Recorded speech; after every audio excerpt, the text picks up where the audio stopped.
నమస్కారం నవ్య న్యూస్ కి స్వాగతం। ఈ రోజు వార్తల ముఖ్యాంశాలు।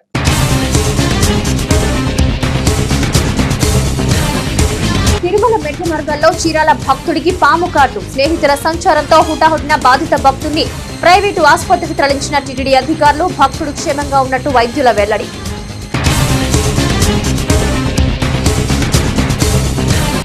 చీరాల నియోజకవర్గంలోని తీర ప్రాంతాన్ని సందర్శించిన ఎమ్మెల్యే కొండయ్య పర్యాటకుల ప్రమాదాల నియంత్రణకు చేపట్టిన భద్రతా నిబంధనలపై ఆరా, నిబంధనలు పర్యాటకులు పాటించినా సహకరించాలని పిలుపు। పర్యావరణాన్ని కాపాడుకుంటూనే తీర ప్రాంతాలు అభివృద్ధి చేసుకోవాలి। బాపట్ల జిల్లా కలెక్టరేట్ లో జరిగిన కోస్టల్ రెగ్యులేషన్ జోన్ 2019 నోటిఫికేషన్ అమలుపై ప్రజాభిప్రాయ సేకరణ ప్రక్రియ కార్యక్రమంలో జిల్లా కలెక్టర్ వెంకటమురళి।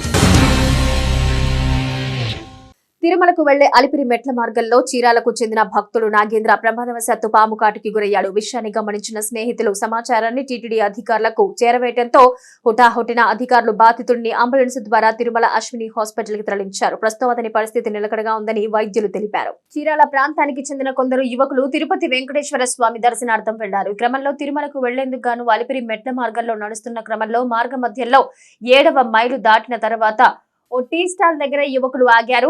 అందులో ఒకరైన భక్తుడు నాగేంద్రని ప్రమాదవశాత్తు ఓ పాము కాటేసింది। వెంటనే విషయాన్ని గమనించిన తోటి స్నేహితులు టీటీడీ అధికారులకు సమాచారం ఇచ్చారు। సమాచారం అందుకున్న అధికారులు వెంటనే అంబులెన్స్ ద్వారా తిరుమల అశ్విని హాస్పిటల్ కి తరలించారు। ప్రస్తుతం అతని పరిస్థితి నిలకడగా ఉందని వైద్యులు తెలిపారు।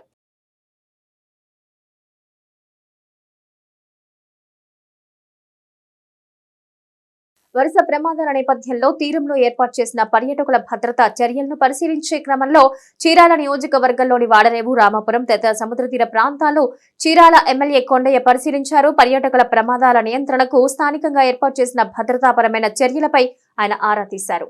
సముద్ర తీరంలో పర్యాటకులు తరచూ ప్రమాదాలకు గురవుతున్న నేపథ్యంలో ప్రమాదాల నియంత్రణ లక్ష్యంగా తీరంలో కొన్ని ప్రత్యేకమైన భద్రతా చర్యలు చేపడుతున్నామని, ఆయా చర్యలకు ప్రజలు సహకరించాలని చీరాల ఎమ్మెల్యే కొండయ్య అన్నారు। వరుస ప్రమాదాల నేపథ్యంలో తీరంలో ఏర్పాటు చేసిన పర్యాటకుల భద్రతా చర్యలను పరిశీలించే క్రమంలో చీరాల నియోజకవర్గంలోని వాడరేవు, రామాపురం తదితర సముద్ర తీర ప్రాంతాలను చీరాల ఎమ్మెల్యే కొండయ్య పరిశీలించారు। పర్యాటకుల ప్రమాదాల నియంత్రణకు స్థానికంగా ఏర్పాటు చేసిన భద్రతాపరమైన చర్యలపై ఆయన ఆరా తీశారు। ఈ క్రమంలో బీచ్ల వద్ద అమలు చేస్తున్న నియంత్రణ చర్యల గురించి పర్యాటకులను ఎమ్మెల్యే అడిగి తెలుసుకున్నారు। అనంతరం ఎమ్మెల్యే కొండయ్య మీడియాతో మాట్లాడుతూ పర్యాటకులు సముద్రంలో గల్లంతై ప్రాణాలు కోల్పోతున్న పరిస్థితుల్ని దృష్టిలో పెట్టుకుని వాడరేవు, రామాపురం, కటారిపాలెం, పొట్టి సుబ్బయ్యపాలెం ప్రత్యేక ఆంక్షలు అమలు చేస్తున్నామన్నారు। మద్యం సేవించడం, సముద్రంలోని గుంటలు గుర్తించకపోవడంతోనే యువత అధికంగా ప్రాణాలు కోల్పోతున్నారని తెలిపారు। అధికారులను సమన్వయం చేసుకుని కొన్ని రోజుల పాటు చర్చించి తదుపరి సముద్ర తీరాల వద్ద ఆంక్షలు అమలు చేశామన్నారు। గజ ఈతగాళ్లు, సూచిక బోర్డులు, పోలీసులను సముద్రాల వద్ద అందుబాటులో ఉంచామన్నారు। స్థానికంగా భద్రతాపరమైన ఆంక్షలను పర్యాటకులు విధిగా పాటించి సహకరించాలన్నారు। చాలా స్వేచ్ఛగా నేను చీరాల నియోజకవర్గంలో లేకుండా ఏ నియోజకవర్గంలో ఏదైనా పని మీద వెళ్ళినా కూడా ఇవాళ ధైర్యంగా ఈ బీచ్ ఏరియాలో ఏ రకమైన సంఘటన లేదు, జరగట్లేదు కాబట్టి నేను హ్యాపీగా ఉండగలుగుతున్నా బయటికి వెళ్ళి। అదే నేను గెలిచిన దగ్గర నుంచి కూడా ఒక 4-5 రోజులైతే నేనే అంటే నా మైండే సరిగ్గా లేదు, ఏం చేయాలి వీళ్ళని, ఎలా చేద్దాం, మనం ఏం చేస్తే బాగుంటుంది అనేటువంటి ఆలోచనతో అవన్నీ కూడా నేను సక్రమైనటువంటి రూట్లో ఆలోచించాము। ప్రభుత్వం కూడా ఒక మంచి నిర్ణయం తీసుకుంది। ఆ నిర్ణయం మేరకు ఈరోజు ప్రజల ప్రాణాలకు ముప్పు జరగకుండా ఇక్కడ ఆల్రెడీ కొంతమంది గజేతగాళ్ళని పెట్టడం జరిగింది। అలాగే కొంతమంది సివిలైజర్స్ అంటే ఊర్లో ఉన్నవాళ్ళు కూడా కొంతమంది మన వాళ్ళు, మన పార్టీ వాళ్ళు కూడా వచ్చి వాళ్ళకి సహాయం చేస్తున్నారు। ఏదైనా ఒకవేళ పొరపాటు తెలియక వాళ్ళు ఏదైనా పొరపాటు చేస్తే మీరు ఇలా చేయడానికి వీలేదనేటువంటి ఆలోచన। అలాగే బీచ్లో కూడా ఎక్కడైనా మందు తాగినట్టుగా కనపడ్డా, మందు తాగి మళ్ళీ సముద్రంలో దిగితే కూడా వాళ్ళని ఇమ్మీడియట్గా పట్టుకోమని చెప్పడం జరిగింది। కాబట్టి అన్ని రకాల జాగ్రత్తలు తీసుకున్నాం। భవిష్యత్తులో చీరాల్లో ఈ యొక్క టూరిజం డెవలప్ అవ్వాలనేటువంటి ఒక కాన్సెప్ట్తో మాత్రమే ఈ నిర్ణయం తీసుకున్నాం తప్ప దీన్ని వేరే వాళ్ళు, గిట్టినటువంటి వాళ్ళు, అవతల పార్టీ వాళ్ళు వేరే రకమైనటువంటి ప్రచారం కూడా నామే చేశారు। అది అందరికీ తెలిసిన విషయమే। నేను వీళ్ళందరి దగ్గర డబ్బులు వసూలు చేస్తున్నానని చెప్పడం జరిగింది। ఇందులో మీరు కానీ డైరెక్ట్గా, ఇండైరెక్ట్గా ఎవడైనా కానీ ఎలక్షన్ ముందు కానీ ఎలక్షన్ తర్వాత కానీ ఎవరైనా ₹1 ఇచ్చినోడు ఉన్నాడంటే మీరేం చెప్తే చేస్తారు। కానీ ఈ ఊళ్ళో నోటికి ఏదొస్తే అది మాట్లాడే మనుషులు కొంతమంది ఉన్నారు। దయచేసి అది మానుకోమని చెబుతున్నా।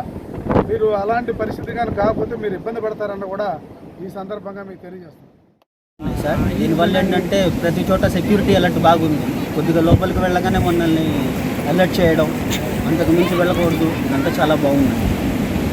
ఇప్పుడు చాలా సెక్యూర్డ్గా ఫీల్ అవుతున్నాం మేము కూడా. ముగ్గురు అలా ప్రాణాలు పోయేది. మేము మాది రామాపురమే, ఈ గ్రామమే.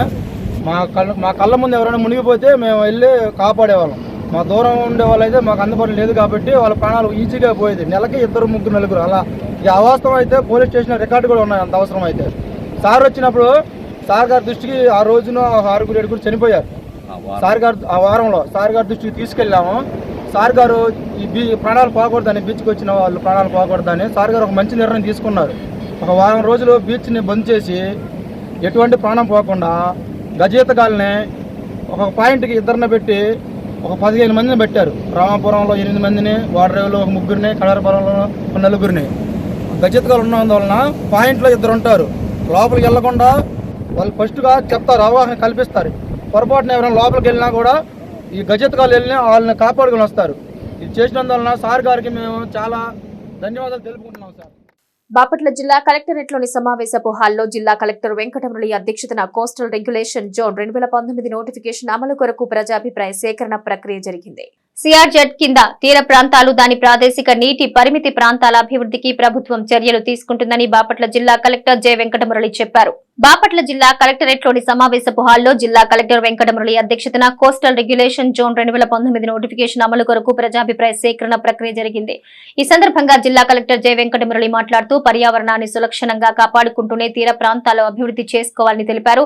ప్రకృతి సిద్ధంగా ఏర్పడిన మడ అడవులు, వాగులు, ఇసుక దిన్నెలు మత్స్యకారులకు జీవనోపాధి కల్పిస్తూ వారి సంరక్షణకు ఎంతో ఉపయోగంగా ఉంటుందన్నారు. మత్స్యకారులు తరతరాలుగా సముద్రంలోని మత్స్య సంపదపై ఆధారపడి జీవిస్తున్నారని వివరించారు. ప్రకృతిని దెబ్బతీయకుండానే అభివృద్ధి చేస్తూ భావితరాల కొరకు పర్యావరణాన్ని కాపాడవలసిన బాధ్యత అందరిపై ఉందన్నారు. సముద్ర తీర ప్రాంతం బాపట్ల జిల్లాలో 74 కిలోమీటర్ల దూరంలో విస్తరించి ఉందని, 492 చదరపు కిలోమీటర్ల విస్తీర్ణంలో కోస్టల్ రెగ్యులేషన్ జోన్ ఏర్పాటు కానుందన్నారు. తద్వారా జిల్లా ప్రజలకు కలిగే ప్రయోజనం, చేపట్టే అభివృద్ధి అంశాలపై చర్చించారు. పర్యాటక రంగంగా ఈ ప్రాంతం మరింత అభివృద్ధి చెందుతుందని తెలిపారు. సమావేశంలో జిల్లా సంయుక్త collector Subbarao, pollution control board EE Raghavareddy, NCSCM EE శాస్త్రవేత్తలు K Soundararajan, R Sumanidhi, APCZ MA E Meera Sheikh, Subhani, ప్రజలు తదితరులు పాల్గొన్నారు.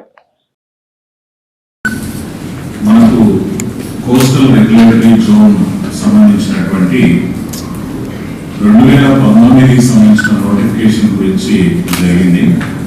మనకి ఇప్పటిదాకా అమల్లో ఉన్నది 2011 నోటిఫికేషన్ ప్రకారం ఉన్నటువంటి రూల్స్, రెగ్యులేషన్స్ ప్రజెంట్ అమల్లో ఉన్నాయి. 2019కి సంబంధించినటువంటి అమెండెడ్ రూల్స్, ఎక్స్టెండెడ్ రూల్స్, వీటన్నిటిని కూడా మనం అమల్లోకి తీసుకుని రావాలంటే ఆఫ్టర్ దిస్ పబ్లిక్ హియరింగ్ మనం వీటిని ఈ అబ్జెక్షన్స్ వీటన్నిటిని కూడా మనం దృష్టిలోకి తీసుకొని ఫైనల్ గా మనము వీటిని ఫోర్స్లోకి తీసుకొని రాగలుగుతాం. ఆ క్రమంలో ఈ రోజు పబ్లిక్ హియరింగ్ జరిగింది. నాకు తెలిసి ఇది అదర్ కోస్టల్ డిస్ట్రిక్ట్స్ లో కూడా సమాంతరంగా జరుగుతూ ఉంది. Recently I read in the news in Anakapalli also it is happen. Sir, నేను ఇక్కడికి కొత్తగా జాయిన్ అయిన తర్వాత కొంత కోస్టల్ రీజన్ ని వెళ్ళి నేను వ్యక్తిగతంగా వెళ్ళి చూడడం జరిగింది, ఇన్స్పెక్షన్ చేసి పర్సనల్ గా. సో 74 కిలోమీటర్స్ కోస్టల్ స్ట్రెచ్ అనేది మనకి జిల్లాలో ఉంది. 74 కిలోమీటర్లు. 74 కిలోమీటర్లలో కూడా కొన్ని చోట్ల మ్యాంగ్రూవ్ ఫారెస్ట్ ఉంది, కొన్ని చోట్ల క్రీక్స్ ఉన్నాయి. ఆ క్రీక్స్ లో నేను కొన్ని క్రీక్స్ లో పర్సనల్ గా ట్రావెల్ చేసినప్పుడు బోట్లో బోత్ సైడ్స్ కూడా మ్యాంగ్రూవ్ ఫారెస్ట్ చాలా థిక్ గా ఉంది, చాలా బాగుంది. ప్రకృతి పరంగా అంతా కూడా చాలా బాగుంది. అట్లనే కొన్ని ఫిషర్మెన్ విలేజెస్ ని వెళ్ళి విజిట్ చేసుకోవడం కూడా జరిగింది. సో ఫిషర్మెన్ అంతా కూడా ఇప్పటికీ మత్స్య వనరుల మీద ఆధారపడి బ్రతుకుతా ఉన్నారు. జాయింట్ కలెక్టర్ ప్రకాశంలో ఉన్నప్పుడు కూడా చాలా ఫిషర్మెన్ విలేజెస్ ని చాలా సందర్భాలలో క్లోజ్ గా ఇన్స్పెక్ట్ చేయడం, విజిట్ చేయడం అనేది జరిగింది. మళ్ళీ కూడా వెళ్ళడం అనేది జరిగింది. సో దీని అన్నింటినీ బట్టి చూసినప్పుడు ఇక్కడ మనకు 2 అంశాలు ప్రధానంగా ఉంటాయి. ఒకటేమో డెవలప్మెంట్, రెండోదేమో protection of environment. Environment protection ఏం కోరుకుంటుంది అని అంటే limited development, plant development without damaging the natural environment అనేది ఎన్విరాన్మెంట్ కోరుకుంటుంది. మరి ఈ ఫ్రిక్షన్ మధ్యలో మనం పనిచేయాలి. ఎంత హ్యూమన్ ఇంటర్వెన్షన్ ఎంత తగ్గించుకొని ఎన్విరాన్మెంట్ మీద హ్యూమన్ చేసేటువంటి డిస్ట్రిక్షన్ని ఎంతైతే డిస్ట్రక్షన్ని తగ్గించుకొని చేస్తే ఎన్విరాన్మెంట్ తనంతట తానుగా బ్రహ్మాండంగా రక్షణ పొందుతుంది. దానివల్ల మనకి చాలా లాంగ్ టర్మ్ బెనిఫిట్స్ ఉంటాయి. ఇందాక కొంతమంది చెప్తా ఉన్నట్టుగా కూడా సునామీలు కావచ్చు, సైక్లోన్స్ కావచ్చు. సైక్లోన్స్ మరీ ఫ్రీక్వెంట్ ఉంటున్నాయి మనకి, ఎవ్రీ ఇయర్ అట్లీస్ట్ ఒక 3 కొడుతుంది అనేది లేకపోతే ఎంతకాలమైనా మరి మనం ప్రిమిటివ్ సొసైటీ కానీ ఓన్లీ ఫిషింగ్ చేద్దాం, లేకపోతే ఎన్విరాన్మెంట్ని ప్రొటెక్షన్ చేసుకుందాం అనేది ఒక పక్కన డెవలప్మెంట్ డిమాండ్ కూడా గట్టిగానే వినిపిస్తాం. డెవలప్మెంట్ డిమాండ్ బట్ దీని రెండింటి మధ్య సమన్వయం సాధించాలంటే ఒకటి, development shall not be at the cost of destruction of environment. Development ఉండాలి, everyone accept that, but it shall not be at the cost of destruction of environment. ఎంతో కొంత కాపాడుకుంటూ కాబట్టి మనం కొంత ఎన్విరాన్మెంట్ ఈరోజు మనం చూస్తాం. Be in the opinion that 100% environment side ఉంటారు లేదా 100% డెవలప్మెంట్ సైడ్ ఉంటారు. మిడిల్ పాత్ లోనే వెళ్ళాల్సి వస్తుంది. మిడిల్ పాత్ ఫైనల్ గా కంక్లూడ్ చేయాలంటే పర్యావరణాన్ని సలక్షణంగా కాపాడుకుంటూ డెవలప్మెంట్ ముందుకు తీసుకొని పోవడం అనేది జరుగుతుంది. సో ఈ విషయాన్ని నేను తెలియజేసుకుంటూ మీ అందరికీ మరొకసారి ధన్యవాదాలు తెలియజేసుకుంటూ సెలవు తీసుకుంటున్నాను. చరిత్రలో నేటి ముఖ్యమైన ఘటనలను ఒకసారి చూద్దాం.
లెట్స్ హెల్ప్ ఆర్గనైజేషన్ చీరాల శాఖ ఆధ్వర్యంలో పట్టణంలోని దండుబాటు కాలువ గట్టుపై నివాసం ఉంటున్న 30 నిరుపేద కుటుంబాలకు ఆసరా నిలిపారు. నిరుపేదలకు నిత్యావసర సరుకులు, దుప్పట్లు ఆ సంస్థ ప్రతినిధులు అందించారు. చీరాల పట్టణంలోని దండుబాటు కాలువ గట్టుపై నివాసం ఉంటున్న 30 నిరుపేద కుటుంబాలకు లెట్స్ హెల్ప్ ఆర్గనైజేషన్ చీరాల ఆధ్వర్యంలో సేవా కార్యక్రమాలు నిర్వహించారు. ఈ సందర్భంగా ఎన్ఆర్ఐ రావిశెట్టి దిలీప్ కుమార్, అనుష దంపతుల సహకారంతో సోలార్ లైట్లు, దుప్పట్లు, చాపలు, నిత్యావసర సరుకులు అందించారు. సంస్థ ప్రతినిధి కనపర్తి కిరణ్ కుమార్ మాట్లాడుతూ 5 ఏళ్లుగా చీరాలలో పేద దివ్యాంగ ప్రజలకు సంస్థ తరపున సేవా కార్యక్రమాలు జరుపుతున్నామన్నారు.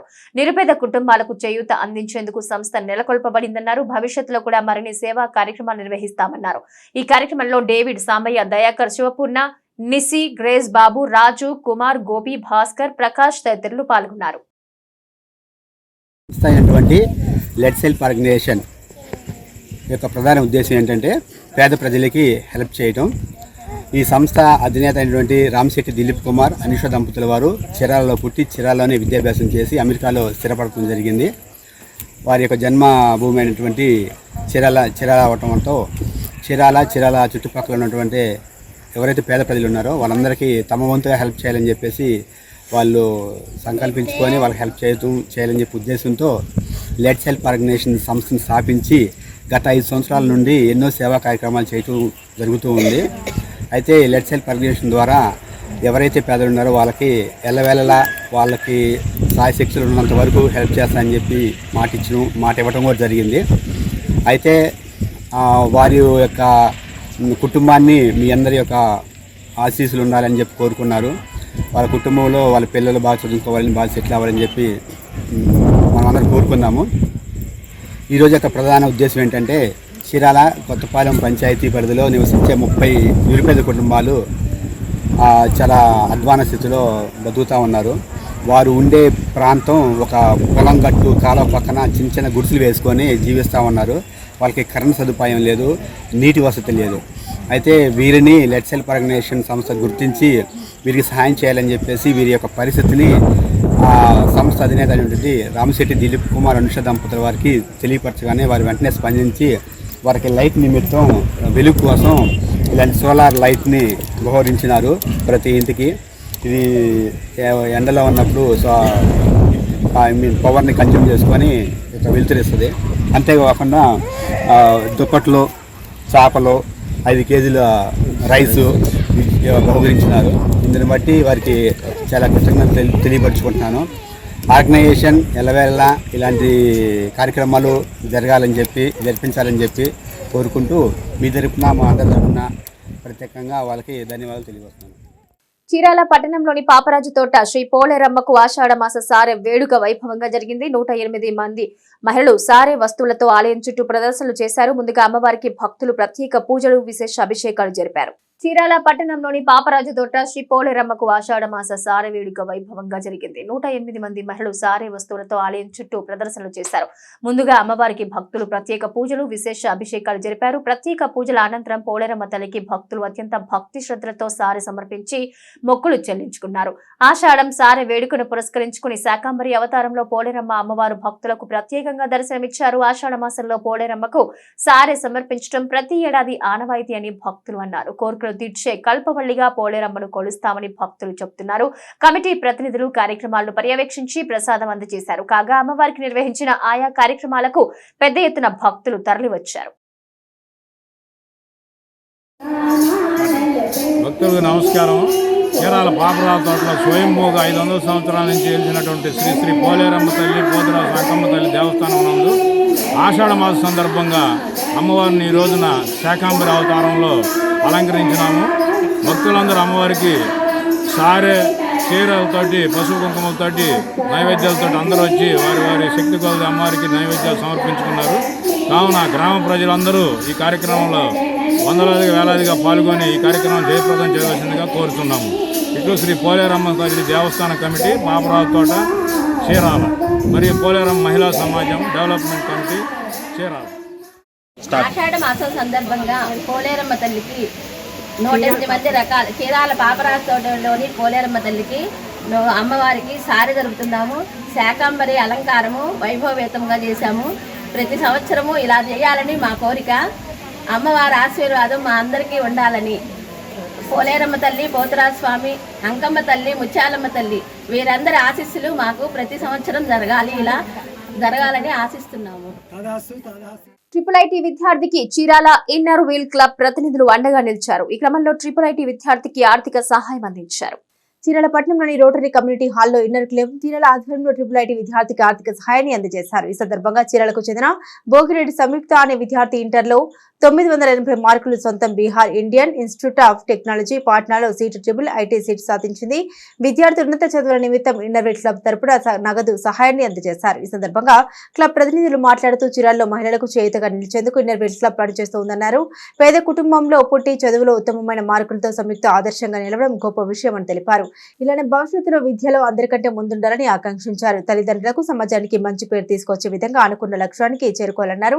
ఈ కార్యక్రమంలో ఇన్నర్ వీల్ ప్రెసిడెంట్ భానుకుమారి, ఇస్తర్ల సుభాష్ని, లలిత, నళిని తదితరులు పాల్గొన్నారు. మేము ఇన్నర్ వీల్ క్లబ్ చీరాల వాళ్ళని మా థీమ్ ఏంటంటే ఎక్కడైతే సర్వీస్ అవసరమో, ఎక్కడైతే నీడీ పీపుల్ అవసరమో దానికోసం మేము ఇస్తున్నాము.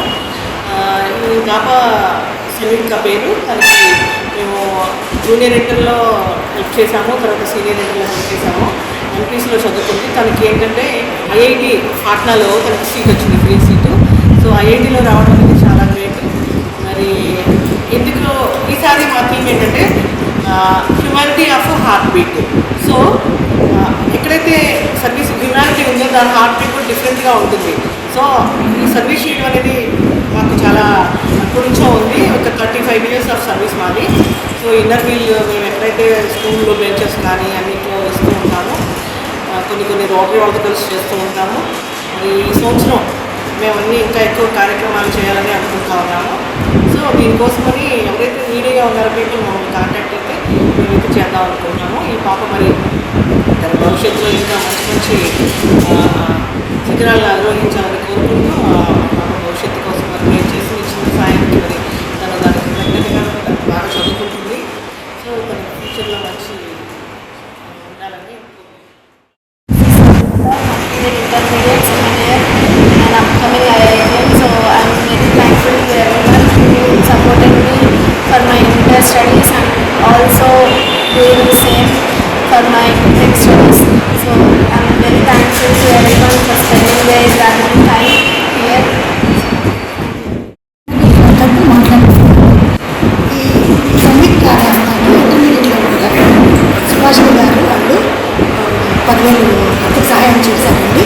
తను మంచి బ్రిలియంట్ స్టూడెంట్, అందుకని తనని ఎంకరేజ్ చేసి తర్వాత భవిష్యత్ తరాలకు అలాంటి పిల్లలందరూ మన భవిష్యత్తులో ఇంకొక 2-3 పిల్లలకు వాళ్ళు సహాయం చేస్తారు కదా అని మేము మాట్లాడుతూ మేము సహాయం చేస్తాం. నేటి తిరుమల తిరుపతి సమాచారం ఒకసారి పరిశీలిద్దాం. తిరుమలలో భక్తుల రద్దీ పెరిగింది. వారాంతపు సెలవు కావడంతో శని ఆదివారాల్లో భక్తులు పెద్ద సంఖ్యలో ఆలయానికి చేరుకున్నారు. దీంతో కొండపై ఉన్న 31 కంపార్ట్మెంట్లు నిండిపోయాయి. టోకెన్లు లేని భక్తులకు 10 గంటల్లో సర్వదర్శనం కలుగుతుందని టీటీడీ అధికారులు వివరించారు. నిన్న స్వామివారిని 84,173 మంది దర్శించుకోగా 32,519 మంది తలనీలాలు సమర్పించుకున్నారు. భక్తులు సమర్పించుకున్న కానుకల ద్వారా హుండీ ఆదాయం 3.50 కోట్లు వచ్చిందన్నారు.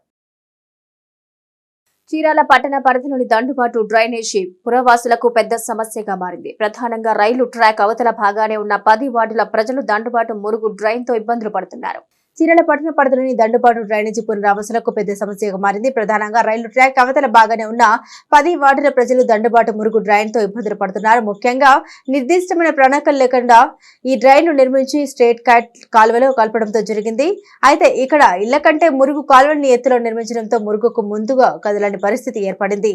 దీంతో చెత్త చెదారాలు ఇతర వ్యర్థాలతో డ్రైనేజీ పూడిపోతుంది. ఇక వర్షం పట్టే ప్రతిసారి ఇళ్లలో నీరు మురుగు కాలువ ద్వారా స్కైట్లలో కలవాల్సి ఉండగా ఎందుకు భిన్నంగా మురుగు కాల్వలో నీరు ఇళ్లలోకి చేరుతుంది. అయితే ఈ సమస్య గత దశాబ్దాల కాలంగా ఉన్నప్పటికీ పరిష్కారానికి నోచుకోలేదు. కొత్త పాలకులైన సమస్యను పరిష్కరించాలని ప్రజలు కోరుతున్నారు. నేటి వాతావరణ సమాచారం ఒకసారి పరిశీలిద్దాం.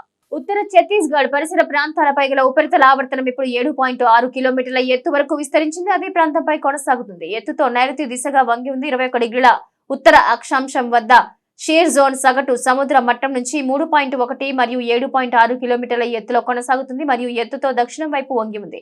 ఈ పరిస్థితుల్లో రాబోయే 3 రోజులకు వాతావరణ సూచనలు తేలికపాటి నుంచి మోస్తారు వర్షం లేదా ఉరుములతో కూడిన జల్లులు కొన్ని చోట్ల కురిసే అవకాశం ఉంది.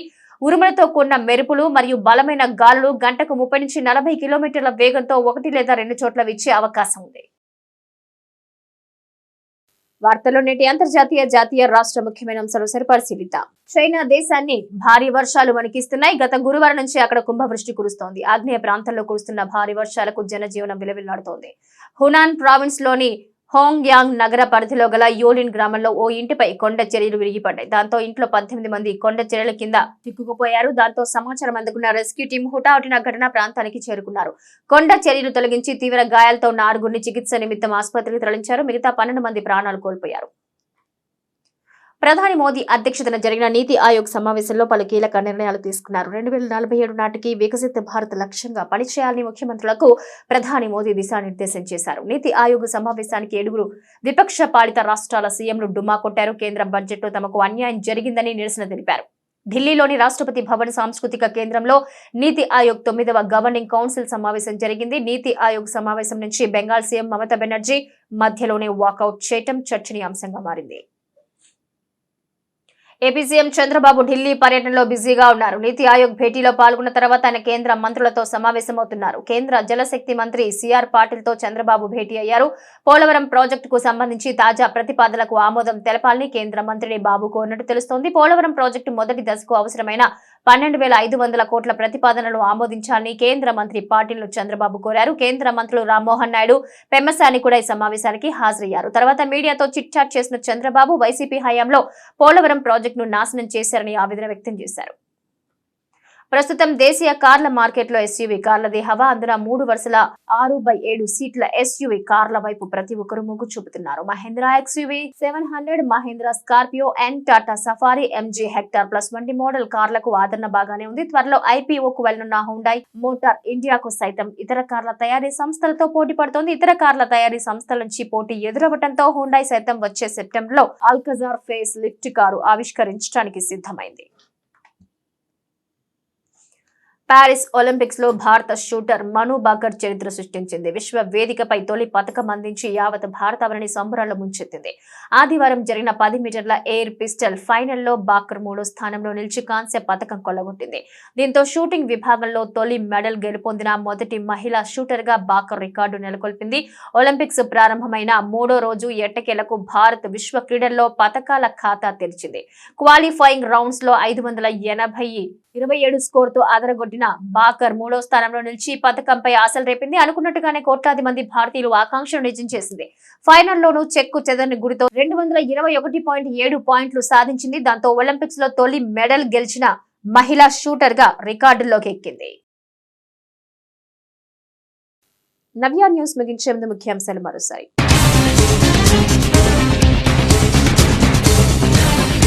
తిరుమల మెట్ల మార్గాల్లో చీరాల భక్తుడికి పాము కాటు. స్నేహితుల సంచారంతో హుటాహుటిన బాధిత భక్తుడిని ప్రైవేటు ఆసుపత్రికి తరలించిన టీటీడీ అధికారులు. భక్తుడు క్షేమంగా ఉన్నట్టు వైద్యుల వెల్లడి.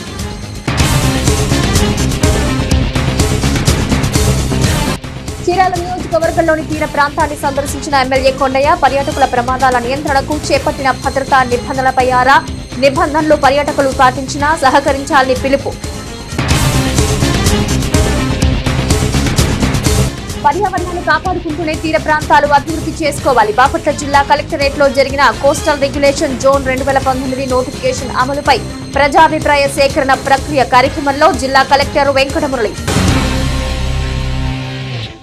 నవ్య న్యూస్ ఇంతటితో సమాప్తం. నమస్కారం.